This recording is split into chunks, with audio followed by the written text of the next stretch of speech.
Hey guys, it's Alexis, aka the Sloth Reader, and I'm here to talk about my most anticipated releases for the first half of 2017. So that is January to May, the books I am most excited for, and there is a couple of ones every month. I'm gonna be honest, some of these I don't necessarily know what they're about. I just know that I've read previous books by these authors and really enjoyed them. And so that makes me really excited to pick these up. To be honest, I think there's only like one or two on there, but yeah, I'll just go ahead and get into it. Starting with the month of January, I have two releases I'm super excited for. The first is History Is All You Left Me by Adam Silvera. I don't quite remember what day this one comes out, but I will leave the release date somewhere. But I read More Happy Than Not last year at the beginning of 2016, and I loved it. Okay, that's not true. I liked it. I didn't love it. I had some issues with it, but I love the premise of History Is All You Left Me. I still like that it is an LGBT story, but these are basically like these two gentlemen are, I guess, dying, and they're like going to spend their last day together, something like that. It sounds really sad, which Adam Silvera's first book was pretty sad, but I liked Adam Silvera's first book enough that I'm interested to check out his second book, especially since I've heard from some other booktubers that it is heart-wrenching, and I'm excited. Let's start off 2017 the right way, right, people? With just me crying all over the place. The second book I'm going to talk about is Karvall by Stephanie Garber. So this is an interesting choice for me because they say it's like YA The Night Circus, and I haven't read The Night Circus, right? Which I have a video talking in coming up in like a week or so, where I talk about the books I want to get to in 2017, and The Night Circus is on there, I promise, I'm gonna get to it. But, so, it's interesting to me that I'm so hyped and excited for Karvall, considering I haven't even read The Night Circus yet, and a lot of people liken this book to it, but it's like, you know, about carnivals and magicians, and I guess it's the same concept of like dueling magicians, and I don't know. I just am super excited about it, and I really need to get more into the dueling magicians trope because I like magical competitions, so it's right up my alley, and I just need to go ahead and start reading them and get on that. On to February, I have 3 books that are coming out in February that I'm super excited for. 2 are sequels, and another one is just a standalone. The first one is King's Cage by Victoria Aveyard. I've talked before about how I know that a lot of people strongly dislike the Red Queen series, but it's kind of a guilty pleasure read for me. I really like it. I like books that are about really unlikable people, and I think that these books are. But I'm so excited to see where King's Cage picks up because the ending of Glass Sword was crazy. It was insane, and so I'm so excited to, you know, see what happens in this book, and especially because there's still one more book to go after this one, and so I'm just like, what is left to happen? The next one I'm going to mention is the finale to the Shades of Magic series by Victoria Schwab, B.E. Schwab, and that is A Conjuring of Light. Guys, this is actually maybe my most anticipated release for all of 2017. I am so excited. I read the Shades of Magic series last year, both book 1 and 2, and I became completely in love with it and completely in love with Schwab's writing. So this book is the finale of the series that has become one of my top 5 favorite series of all time, and like, I'm so scared. Like, I don't think I've ever really been scared for a book before, in that like, someone might actually die. Like, characters. Also me. I might also actually die. I may actually take that day off from work, seriously, so that I can spend the entire day reading it, because once I go in, I'm going to marathon it, and then probably marathon it again. The last February release I'm super excited for is We Are Okay by Nina LaCour. This is one of the ones I don't really know what it's about. I just know Nina LaCour's name, haven't read anything by her, but I love this cover. It's gorgeous. And I remember reading the synopsis for it when I first heard about it like 4 months ago and adding it to my Goodreads shelf.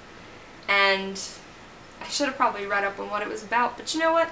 I don't care. I'm still excited for it because regardless, I'm gonna buy it so I can take photos of that cover because it is real nice. Moving on to March, I only have one release that I'm excited for in March, and that is The Inexplicable Logic of My Life by Benjamin Eliere-Sans. And this is another one. I don't really know what this book is about, but I read Aristotle and Dante Discover the Secrets of the Universe by Benjamin Eliere-Sans, and I really liked it.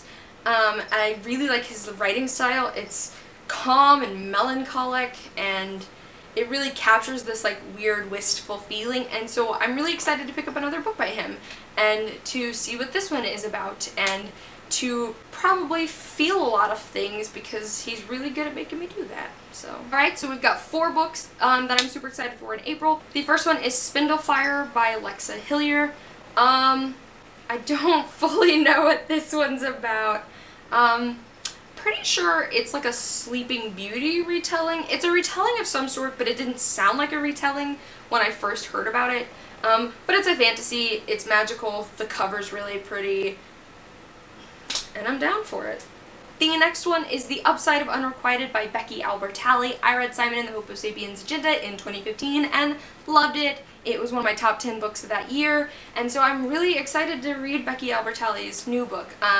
This one is about a pair of sisters, one of which is bisexual or a lesbian, I don't quite remember, and then the other one is like falling in love for the first time, that kind of thing, and it just looks like it's really good. Becky Albertalli does a great job of writing realistic teenagers, and I like that she makes family a huge role in her books, and so pretty much I'm just excited to see what she comes up with next. And you know, I really loved the humor in Simon, so I'm pretty sure I'm gonna really enjoy The Upside of Unrequited. The next one I want to mention is Lucky Girl by Amanda Maciel. I'm sorry if I'm saying that wrong, but this is a contemporary about a girl who is sexually assaulted, and it's basically about her dealing with that and, you know, kind of the societal repercussions of that. And this book looks like it's going to say a lot about, you know, rape culture and how we, you know,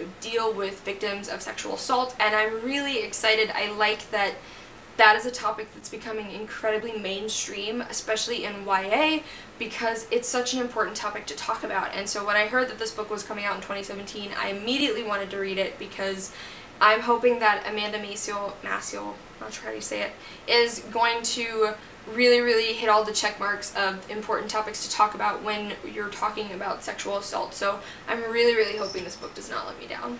The last April release I want to talk about is a book called Jim and Dixie by Sarah Zarr. I don't really know what this one's about either. So if you know more about any of these books that I completely don't know what they're about, you should let me know, because I should probably have read the synopsis on Goodreads before I filmed this video, but now on to May. There are 2 books I'm excited about in May. The first is the new Patrick Ness book, which is called Release. I don't think it has a cover yet, but if it does, I will insert it somewhere here. But I don't really know what this one's about either. I have just pretty much loved every Patrick Ness book I've previously written, and so I'm excited to pick up his new one. And that's all I have to say about that one. Is just, I like Patrick Ness. I'm excited to see what he comes up with next. What he comes up with next. That's a terrible joke. The next one is a book called The Love Interest by Cale Dietrich.